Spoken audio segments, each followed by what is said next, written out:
ഞായറാഴ്ച എന്ന് പറഞ്ഞാൽ ഇവിടെയുള്ളവർക്കെല്ലാം സ്പെഷ്യൽ ഡേ തന്നെയാണ് കേട്ടോ. വേറൊന്നും ഉണ്ടല്ലോ, സ്പെഷ്യൽ ഫുഡ് കിട്ടുന്ന ദിവസമാണ്. അതിപ്പോൾ ഇച്ചാപ്പിക്ക് അറിയാം, ഞാൻ പള്ളിയിൽ പോയി വരുന്നത് കാണുമ്പോഴേ ഇന്ന് എന്തോ സ്പെഷ്യലുള്ള ദിവസമാണ്. അതേപോലെ തന്നെയാണ് കേട്ടോ കിളിക്കൂടന്മാർക്ക് എല്ലാ ഞായറാഴ്ചകളിലും ഞാൻ കൃത്യമായിട്ട് തുളസിയില ഇട്ട് കൊടുക്കുന്നത്. വേറൊന്നും കൊണ്ടും അല്ലെന്നേ, മാറിപ്പോകും ദിവസം. നമ്മൾ ഏതെങ്കിലും വേറെ ഒരു ദിവസമാണെങ്കിൽ പിന്നെ നമ്മൾ 2 പ്രാവശ്യമൊക്കെ കൊടുത്തു കഴിഞ്ഞാൽ പണി കിട്ടിയാലേ. അതുകൊണ്ട് തന്നെ ഇലച്ചെടികൾക്കാണേലും എല്ലാ ഞായറാഴ്ചകളും അത് വൈകുന്നേരങ്ങളിലാണ് കൊടുക്കുന്നത് കേട്ടോ.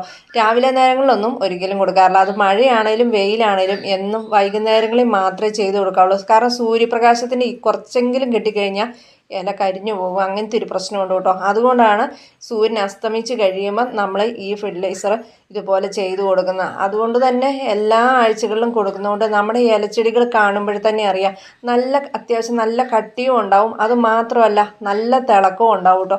ഇതിൻ്റെ അളവ് ഞാൻ പറഞ്ഞില്ലല്ലോ, ഇത് 1 ടീസ്പൂൺ 1 ലിറ്റർ വെള്ളത്തിലെന്ന കണക്കാട്ടോ. വേറൊന്നുമല്ല, 19 കേട്ടോ. ഇതിന് മുമ്പേ വീഡിയോസ് സ്ഥിരം കാണുന്നവർക്കറിയാം, ഞാൻ ഇടയ്ക്ക് ഇതിങ്ങനെ ചെയ്യുന്നത് കാണിക്കാറുണ്ട്. ഇനി പുതിയതായിട്ട് വരുന്നവർക്ക് അറിയത്തില്ലെങ്കിലോ എന്ന് ഓർത്തിട്ട് ഞാനിതിപ്പോൾ ചെയ്തെന്നേ ഉള്ളൂ കേട്ടോ. നല്ല തിളക്കം കിട്ടും ഇലച്ചെടികൾക്ക്, അതാണ് ഏറ്റവും വലിയൊരു പ്രത്യേകത കേട്ടോ. ഇനിയിപ്പോൾ പൂച്ചെടികൾക്ക് കൊടുത്തു കഴിഞ്ഞാലുള്ള ഗുണം എന്നാന്ന് വെച്ചിട്ടുണ്ടെങ്കിൽ ഇലയ്ക്ക് നല്ല കട്ടിയും വരും, പിന്നെ ചെടി പെട്ടെന്ന് വളരും കേട്ടോ. പിന്നെ പൂ വരാൻ സഹായിക്കുമെന്ന് എനിക്കറിയത്തില്ല, ഞാനതിന് പൂ വരുന്നതിന് വേറെ വളങ്ങളാണ് ചെയ്യാറേ.